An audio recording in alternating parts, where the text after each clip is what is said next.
السلام عليكم ورحمة الله وبركاته. أهلا بيك في لحظة جديدة من لحظة طمأنينة. بلاش مقارنة. في إحساس كده بيجي فجأة، تبص حواليك شوية وفجأة تحس إنك متأخر.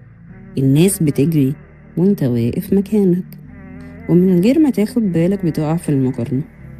المقارنة شكلها بسيط بس جواها نار. تبص لحد ناجح فتحس إنك متأخر، تبص لحد أغنى تحس إنك أقل، تبص لحد أحسن في عبادة تحس إنك مش كفاية، مع إن الحقيقة إنت مش ناقص، إنت بس بصيت لغيرك كتير.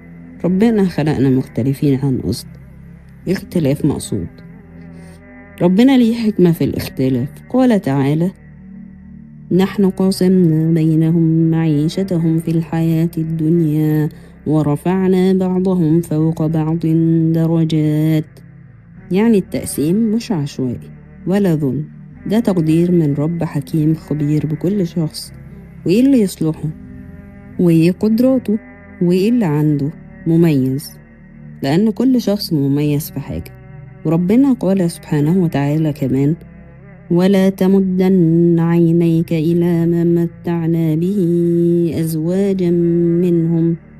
يعني ما تخليش عينك تفضل ممدودة، لأن العين الممدودة بتسرق رضا القلب.